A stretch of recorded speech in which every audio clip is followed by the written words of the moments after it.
Halo, apa kabar kalian semua? Gimana hari pertama puasanya? Wah, ada yang semangat, ada yang antusias mungkin karena memang belum terbiasa, ada juga yang masih loyo, ya wajar lah ya pertama. Nah, tapi di bulan Ramadan biasanya rata-rata orang semuanya itu lagi semangat-semangatnya puasa, ya enggak sih? Kalian juga semangat-semangat ya kan? Terus biasanya kalau bulan Ramadan yang pertama kali kita semangat melakukan semua ibadah, kita sholat tahajud mungkin atau kita standby selalu baca Al-Quran. Tiap detik capek, istirahat bentar beberapa menit, kemudian kita baca lagi Al-Quran, terus istirahat, baca lagi Al-Quran.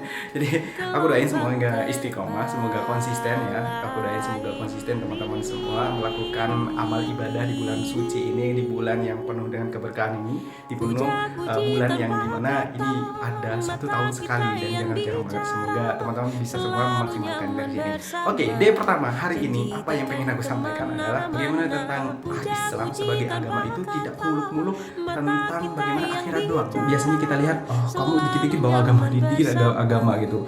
Cari yang lain lah itu. Nah, teman-teman harus aku lurusin terlebih dahulu teman-teman di sini. Tidak semua dalam Islam itu berkaitan tentang yang namanya akhirat. Ada porsi yang namanya yang kita sebut dengan dunia. Apa itu? Kok bisa seperti itu? Nah, ini ada ceritanya gitu dari tentang 3 sahabat yang datang kepada rumah istri Rasulullah waktu itu. Saat istri Rasulullah mengabarkan tentang bagaimana ibadah Rasulullah, 3 sahabat ini merasa amatlah sedikit pembekalannya untuk akhiratnya.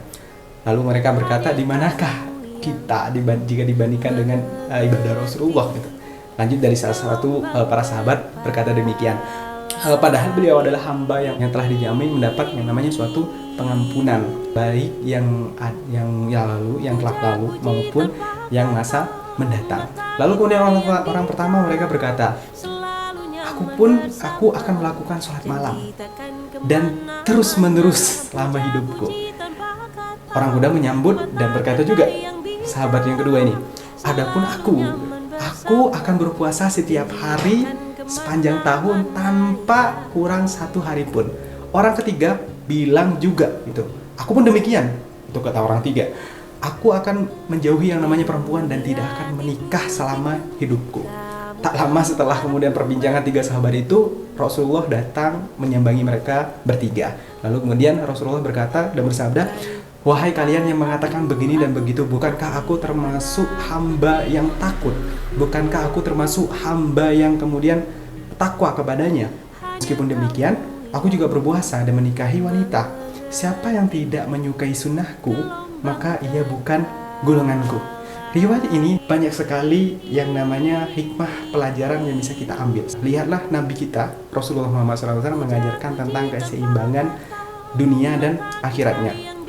Artinya apa? Beliau memberikan suatu pengajaran bahwasanya memang manusia itu punya fitrah ya kan, mempunyai kecenderungan gitu. Menikah, menyukai seseorang, kecenderungan untuk melindungi seseorang, itulah kemudian manusia. Dan dari kecenderungan hak-hak fitrah manusia itu dan lain sebagainya masih banyak lagi, ada hak yang harus dipenuhi. Selain daripada akhirat, ada hak dunia. Di saat yang sama, hal itu tidak akan mengganggu yang namanya berkaitan tentang kita dalam artian meraih ridhonya, ketaatan kita, dan amal soleh kita. Maka di sini teman-teman kita dapat pahami, Islam itu tidak mengajarkan tentang yang namanya akhirat terus itu, tapi Islam itu sempurna mengajarkan yang namanya dunia juga. Teman-teman, meskipun semangatnya di sini ya kan, jangan over. Teman-teman lagi semangatnya ibadah sampai kemudian tiba-tiba berbuka, tidak langsung membatalkan menyegerakan berbuka, tapi teman-teman masih ibadah gitu, masih sholat gitu, berbukanya nanti jam 12 malam. Tidak seperti itu teman-teman. Islam itu mengajarkan kepada kita ada hak-hak lain yang harus kemudian kita penuhi. Ada hak-hak lain yang harus kita berikan kepada kemudian tubuh kita, berikan kepada keluarga kita, diberikan kepada sahabat-sahabat kita. Islam itu perfect. Nah, itu day pertama, semoga bermanfaat.